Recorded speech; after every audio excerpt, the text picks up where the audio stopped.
Candon City Division, tara na! Isang pagbati ng maligaya at masiglang araw, oras at panahon sa ating mga minamahal na mag-aaral, mga masigasig na magulang at taga-subaybay ng mga bata. Malugod namin kayong inaanyayahan sa Tirad Pass Network at DepEd Candon City Teleskwela, kanlungan ng karunungan, tulay sa kausayan at kaunlaran. Tara na! Ako, si Ginang Jovelyn P. Jimenez, ang iyong guro sa unang episode ng ating aralin sa Filipino, Baitang Siyam sa araw na ito. Ang ating paksang pag-aaralan ngayon ay ang maikling kwentong mula sa ating bansang Pilipinas. Ito ay pinamagatang Sa Bagong Paraiso. Para sa ating layunin sa araw na ito, pagkatapos ng aralin, ay inaasahan na mabibigyan mo ng kahulugan ang mahirap na salita o pahayag na ginamit sa akda batay sa denotatibo at konotatibong kahulugan. Nasusuri ang mga pangyayari at ang kaugnayan nito sa kasalukuyan sa lipunang Asyano batay sa napakinggang akda. Nakabubuo ng sariling paghahatol o pagmamatuwid sa mga ideyang nakapaloob sa akda. Bago tayo magsimula, pansinin ang mga sumusunod na larawan na makikita mo sa screen. Ang mga nakikita mong larawan sa screen ay ilan lamang sa mga kilalang maikling kwento sa Pilipinas na isinulat ng ating mga batikang manunulat. Ngunit, ano nga ba ang maikling kwento? Alam mo ba na ang akdang Sa Bagong Paraiso ay isang maikling kwento? Ang maikling kwento ay anyo ng pantikan na naglalayong magsalaysay ng isang mahalaga at nangingibabaw ng pangyayari sa buhay ng pangunahing tauhan. Ilang halimbawa ng maikling kwentong alam kong nabasa ninyo ay ang mga sumusunod.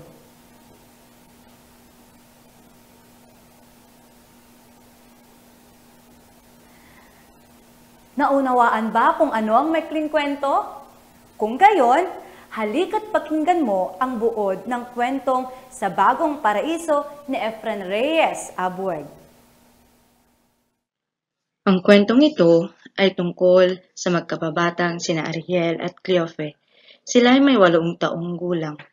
Ang kanilang naging paraiso ay ang malawak na bakuran at ang dalampasigan.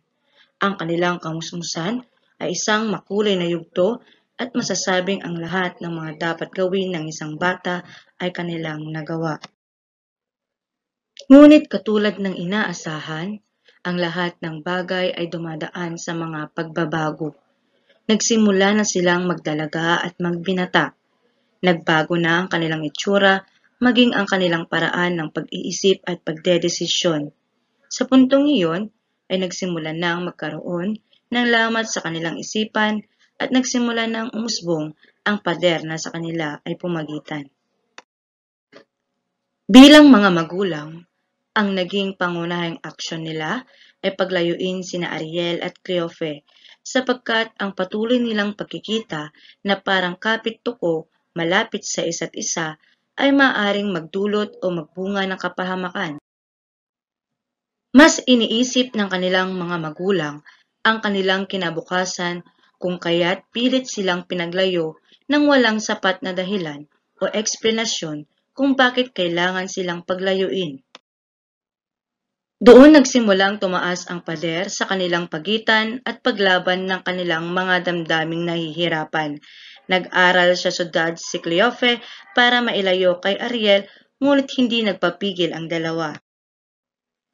Nais nilang magkita. Nais nilang makasama ang isa't isa. Nais nilang maipadama ang pagmamahal nila sa isa't isa. Nagkita sila sa lugar na hindi dapat sila makita nang dahil doon ay tuluyan nang nawasak ang pader na nakapagitan sa kanila. Ang dati nilang maaliwalas at masayang paraiso na kung saan ay malaya silang naglalaro, nagtatakbuhan at nagpapatiran ay napalitan ng isang malamig at sulok-sulok na silid na tanging init ng kanilang mga lumayang katawan ang pumapawi sa lamig. Patuloy silang nagkita, patuloy silang nagsama, at sa kanilang palagay ay tuluyan na silang lumaya. Nagbunga ang kanilang pagsuway ng isang pagkakamali. Nagustuhan niyo ba ang kwentong inyong napakinggan? Bago tayo magpatuloy, palawakin muna natin ang iyong kasanayan sa talasalitaan sa pamamagitan ng pagtukoy sa denotatibo at konotatibong kahulugan ng mga salitang ginamit sa kwento. Pero bago yan, ano nga ba ang denotatibo at konotatibong kahulugan? Ang denotatibong kahulugan ay pagpapakahulugan na nakabatay sa diksyonaryo. Halimbawa, nakapapaso ng balat ang sikat ng araw. Ang salitang araw na nasa lungguhitan ay nangangahulugang nagbibigay ng init at liwanag sa daigdig. Isa pang halimbawa, tumatagaktak ang kanyang pawis dahil sa pagmamasa ng semento. Ang salitang nasa lungguhitan ay nangangahulugang siya ay pawisan o basang-basa ng pawis. Samantala, ang konotatibong pagpapakahulugan ay pagpapakahulugan na nakabatay sa kung paano ito ginamit sa loob ng pangungusap. Halimbawa, sa iyong pagdating, ang araw ay muling sumikat sa akin. Ang salitang nasa lungguhitan ay nangangahulugang pag-asa o panibagong bukas. Iba pang halimbawa, dugo at pawis ang naging puhunan niya sa pagtatagumpay. Ang salitang nasa lungguhitan ay nangangahulugang paghihirap o tiyaga. Naunawaan mo na ba kung ano ang denotatibo at konotatibong pagpapakahulugan?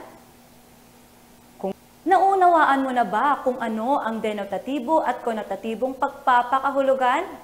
Kung gayon, handa ka na ba para sa iyong pagsasanay? Tukuyin kung anong pagpapakahulugan ang gamit ng mga salitang nakadiin sa bawat pangungusap. Isulat ang D kung denotatibo, K naman kung konotatibo. Bibigyan ko kayo ng 5 segundo upang sumagot. Isulat lamang ang iyong sagot sa kwaderno. Unang bilang. At habang sila ay nakahiga sa damuhan at nakatingala sa langit, sila ay nakaramdam ng kasiyahan.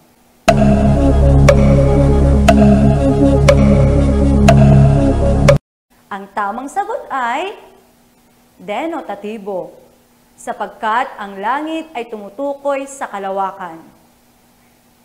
Ikalawang bilang.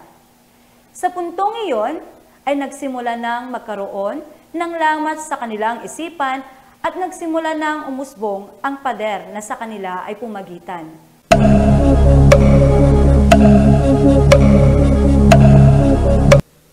Ang tamang sagot ay konotatibo, sapagkat ang salitang pader ay nagpapahiwatig sa balakid o hadlang na pumipigil sa kanilang dalawa. Ikatlong bilang.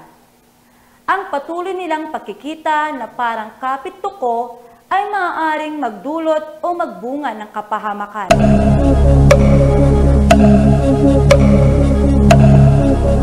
Ang tamang sagot ay konotatibo, sapagkat ang salitang kapit-tuko ay nagpapahiwatig na sila ay laging magkasama o hindi mapaghihiwalay. Ika-4 na bilang. Ang dati nilang maaliwalas at masayang paraiso na kung saan ay malaya silang naglalaro, nagtatakbuhan at nagpapatiran ay napalitan ng isang malamig at sulok-sulok na silid.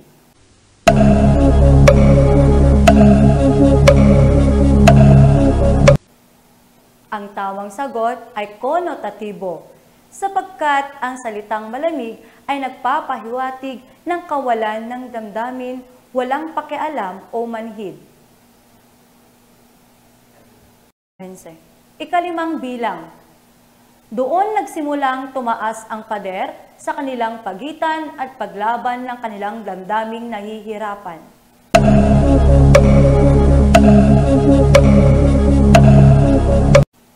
Ang tamang sagot ay konotatibo, sapagkat ang salitang nakadiin ay nagpapahiwatig na mas lalong tumindi ang paghihigpit o pagbabawal ng mga magulang. Nakuha mo ba lahat ang tamang sagot? Binabati kita. Tandaan lamang na ang denotatibong pagpapakahulugan ay kahulugang hango sa diksyonaryo o sa kadalasan ay tinatawag ding literal na pagpapakahulugan. Samantala, ang konotatibo naman ay kahulugang nakabatay sa pagkagamit nito sa pangungusap. Kadalasan, tinatawag ding pahiwatig. Ngayon, tiyak kong handang-handa ka na para sagutin ang mga katanungang mula sa kwentong iyong napakinggan o napanood. Handa ka na ba? Ang kwentong napakinggan ninyo ay kwentong sumasalamin sa mga katotohanan sa mundo.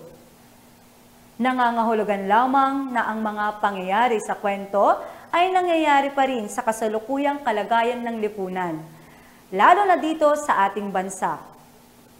Halimbawa, Ang kwentong ito ay tungkol sa magkababatang sina Ariel at Cleofe. Sila ay may 8 taong gulang. Ang kanilang naging paraiso ay ang malawak na bakuran at ang dalampasigan. Ang kanilang kamusmusan ay isang makulay na yugto at masasabing ang lahat ng mga dapat gawin ng isang bata ay kanilang nagawa. ano ang kaugnayan ng pangyayaring ito sa buhay mo o ng kapwa mo mga Pilipino?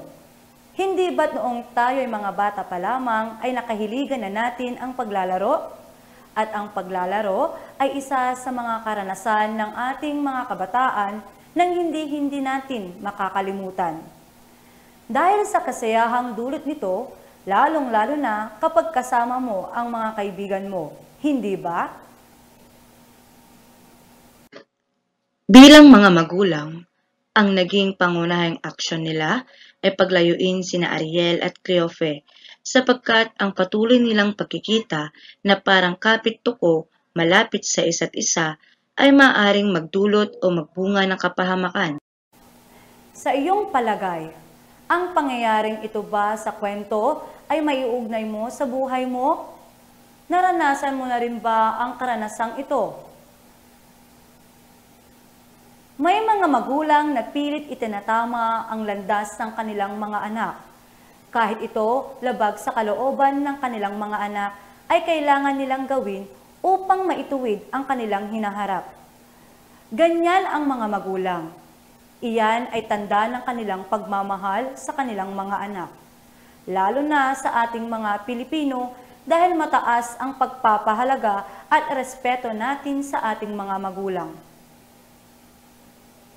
Isa pang pangyayari, subukan mo nga ring iugnay ito sa mga nangyayari sa iyong lipunan.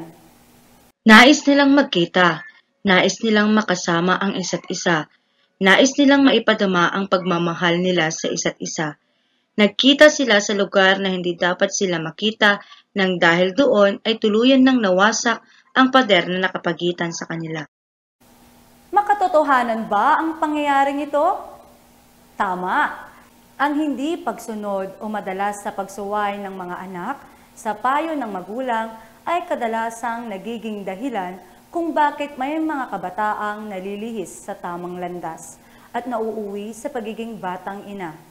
Katulad sa nangyari sa kwento, ang pangyayaring katulad nito ay hindi lingid sa atin na talagang nangyayari sa ating lipunan, lalo na sa mga kabataang walang pagpapahalaga sa kanilang pag-aaral at ang iniisip lamang ay ang pansariling kasiyahan. Kaya, isa sa mga problema sa ngayon ay ang dumadaming kaso ng teenage pregnancy. Naunawaan niyo ba, class? Naunawaan niyo na ba kung paano ang kwento ay sumasalamin sa mga nangyayari sa ating lipunan? Ngayon naman, ay susukatin ko kung gaano kalawak o kalalim ang iyong pagdedesisyon kung sakaling ikaw ang nasa sitwasyon. Sagutin mo alinsunod sa iyong sariling pagmamatuwid o pagpapaliwanag ang mga sumusunod na mga tanong. Isulat mo ang sagot sa iyong kwaderno.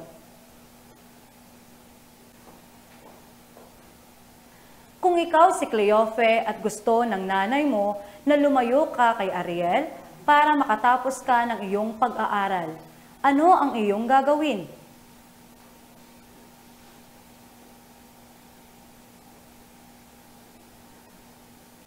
Kung ako si Cleofe, susundin ko ang payo ng aking nanay na lumayo at ipagpatuloy ang aking pag-aaral. Dahil mas mahalaga para sa akin ito para makamit ko ang aking pangarap sa buhay at nang magantihan ko ang paghihirap ng aking mga magulang sa pagpapaaral sa akin. Ang paglalayo sa akin kay Ariel ay patunay na hangad ng aking magulang para sa aking ikabubuti. Ikaw, ano naman ang paghahatol mo? Sige nga, gawin mo naman ang mga sumusunod. Isulat mo lamang ang iyong sagot sa kwaderno at ipasa ito sa iyong guro. Sa wakas ng buod ng kwento, sinabing nagbunga ang kanilang pagsuway ng isang pagkakamali. Kung ikaw si Cleofe, paano mo haharapin ang problemang ito? Ano ang iyong gagawin?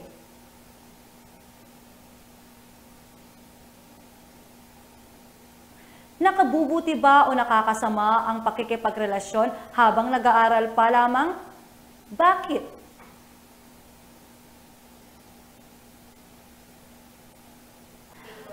At dyan na nagtatapos ang ating aralin ngayon. Tiyak kong marami kang aral na natutuhan sa kwentong binasa na magiging gabay mo sa iyong pagtahak sa landas ng buhay. Lagi mong tatandaan na anuman ang iyong gagawin ay makapitong isipin. Hanggang dito na lamang mga mag-aaral. Muli, ako ang iyong guro, Ginang Jovelyn Jimenez, na nagsasabing sa Pilipino makabuluhan ang iyong pagkatuto. Hanggang sa muli, paalam!